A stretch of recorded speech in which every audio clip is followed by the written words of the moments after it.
예, 오늘 우리 주신 말씀 우리 시편 우리 16편 1절부터 6절 있는 말씀 함께 보십시다. 시편 우리 16편 1절부터 6절입니다. 하나님이여 나를 지켜 주소서. 내가 주께 피하나이다. 내가 여호와께 아뢰되 주는 나의 주님이시오니 주 밖에는 나의 복이 없다 하였나이다. 땅에 있는 성도들은 존귀한 자들이니 나의 모든 즐거움이 그들에게 있도다. 다른 신에게 예물을 드리는 자는 괴로움이 더할 것이라. 나는 그들이 드리는 피의 전제를 드리지 아니하며 내 입술로 그 이름도 부르지 아니하리로다. 여호와는 나의 산업과 나의 잔의 소득이시니 나의 분깃을 지키시나이다. 내게 줄로 재어준 구역은 아름다운 곳에 있으며 나의 기업이 실로 아름답도다. 아멘.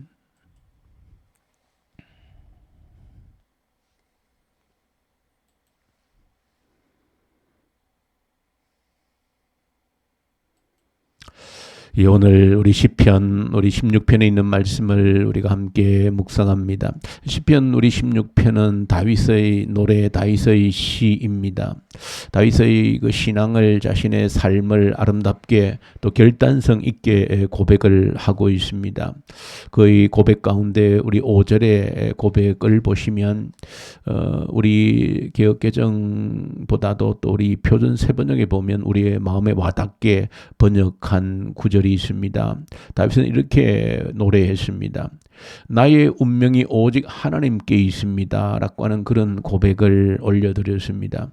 그 한마디 고백을 통해서 다윗의 중심이 어떠한지를 정확하게 드러내고 있습니다. 나의 운명이 하나님의 손에 있다는 것입니다. 나의 운명이 어떤 다른 권력자의 손에 있지 않다는 것입니다. 나의 운명이 어떤 다른 힘에 의존하고 있지 않다는 것입니다. 나의 사는 것이, 나의 죽고 사는 것이 하나님께 있다라고 하는 이 고백이, 나의 운명이 하나님의 손에 있습니다 라고 하는 그 한마디 고백 속에 다 들어 있습니다.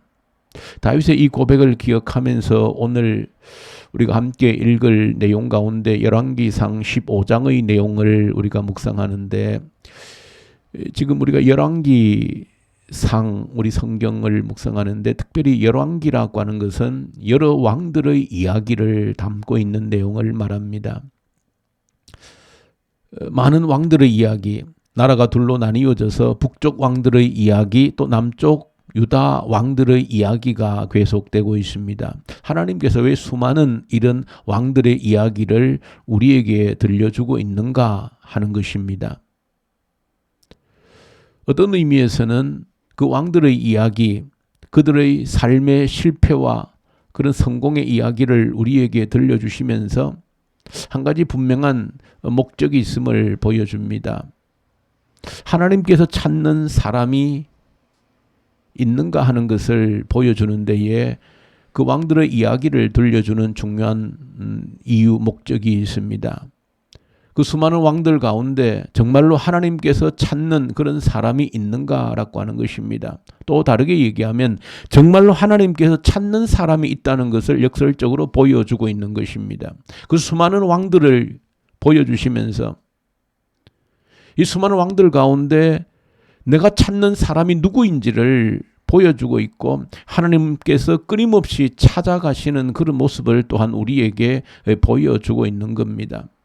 그 왕들의 이야기, 왕들의 이야기이니까 나는 왕이 아니므로 나와는 상관이 없는 그런 이야기인가? 결코 그렇지 않습니다. 세상에 사실은 모든 사람들은 왕이 되고 싶어 하지 않습니까? 이 세상의 모든 사람들은 모두 다 왕이 되고 싶어 합니다. 그러므로 그 왕들의 이야기는 나의 이야기이기도 합니다. 나의 본성을 그대로 보여주는 그들의 삶의 이야기인 것입니다. 또 한편에서 궁극적으로 나가서는 하나님께서 우리로 하여금 결국 왕노릇하게 하신다라고 하는 그런 영광스러운 하나님의 약속이 있지 않습니까? 진정한 왕의 모습을 찾아가는 그런 모습도 그 왕들의 이야기를 통해서 우리가 궁극적으로 회복해야 될 참된 왕의 모습도 보여주고자 함에 있습니다. 오늘 본문 열왕기상 15장에 소개되어져 있는 그 왕들의 이야기를 보면 북쪽에 두 왕이 소개되어져 있고 또 남쪽에 두 왕이 소개되어져 있습니다. 남쪽에서는 르호보암의 그 왕위를 이어서 아비암이라고 한 아들이 왕위를 이었다고 했습니다. 그런데 아비암은 하나님의 길로 가지 않았다는 것입니다. 아버지 르호보암의 길을 쫓아서 범죄한 길로 갔다는 것입니다. 그리고 그 뒤를 이어서 아사 왕이 그 왕위를 이었다는 것입니다.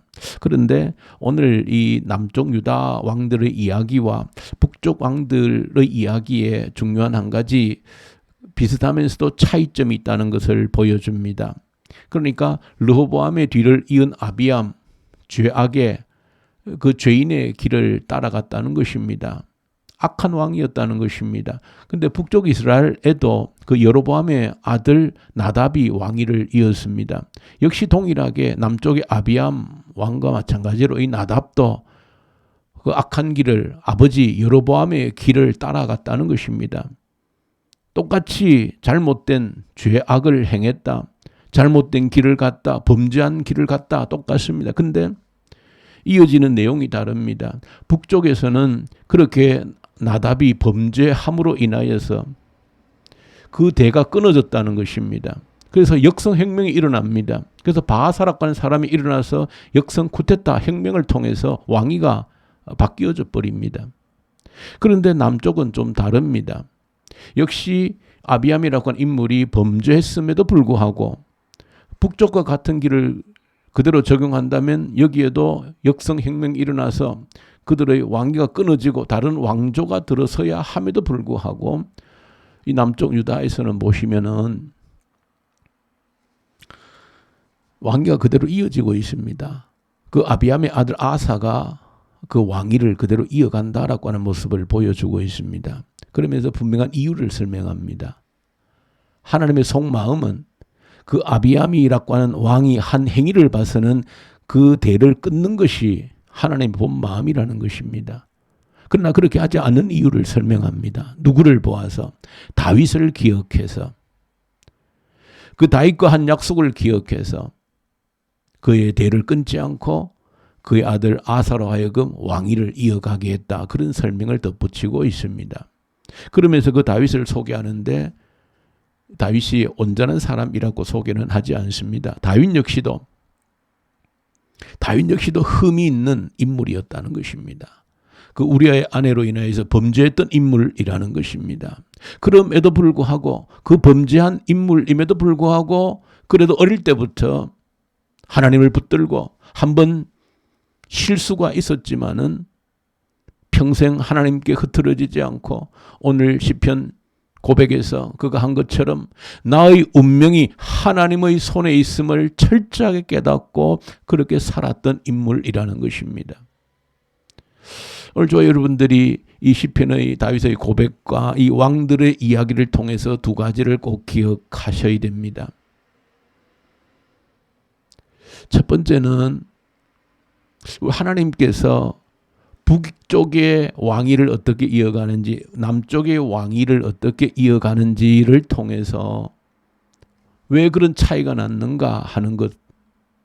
북쪽은 그 왕위가 단절되고 역성혁명이 일어났고 남쪽은 그래도 혁명이 일어나지 않고 그 아들 아사왕의 대를 이어갔는데 그 아버지들이 범죄한 것은 똑같습니다. 그런데 왜 달라졌는가? 그 조상 가운데 다윗이 있었고 북쪽에는 다윗과 같은 인물이 없었다는 것입니다. 그 시작한 여로보암이 그 악이 얼마나 끔찍했는지는 우리가 이미 묵상한 바 있습니다. 다윗과 같은 인물이 없었다는 것입니다. 남쪽에는 그래도 다윗과 같은 인물이 있었다는 것입니다. 이것이 그들의 미래를 바꾸었다는 것입니다. 저 여러분 중요하게 기억하셔야 될 내용 중에 한 내용입니다. 다윗과 같은 인물이 있으면 그 하나님 마음에 찾는 그런 사람이 있으면 그 자신들의 그 자식들의 왕위의 미래가 달라진다는 것입니다. 나로 인해서 우리 후손들의 자녀들의 미래가 달라질 수 있다는 것입니다. 나로 인해서 우리 교회의 미래가 달라질 수 있다는 것입니다. 나로 인해서 우리 나라의 미래가 달라질 수 있다. 그 사실을 보여주고 있는 것입니다. 그 사실을 여러분들이 꼭 기억할 수 있기를 소망합니다. 그저 나 혼자 복받기 위한 그런 단순한 일이 아니라는 것입니다. 내가 하나님 앞에 온전히 살고 다윗처럼 그렇게 나의 운명이 하나님께 있음을 기억하고 철저하게 말씀의 기준 따라 사는 그런 삶이라고 하는 것이 그저 나 혼자의 문제만이 아니라는 것입니다. 나의 자녀 세대에, 다음 세대에 영향을 미친다는 것입니다. 나를 보시고 나를 기억하시고 하나님께서는 다르게 일하시는 분이라고 하는 것을 보여주고 있음을 꼭 기억할 수 있기를 바랍니다.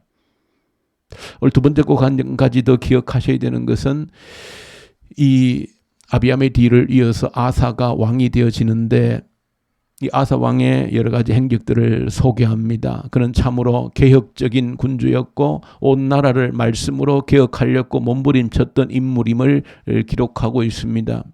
그 어머니까지도 말씀에 벗어났을 때에 그 황후의 자리를 폐하기까지 하는 그 결단력을 보여줄 정도로 과감하게 말씀에 따라서 개혁하는 그런 모습을 보여주고 있습니다. 그러나 끝까지 그렇게 순수한 모습을 지키지 못했다라고 하는 것을 기록합니다.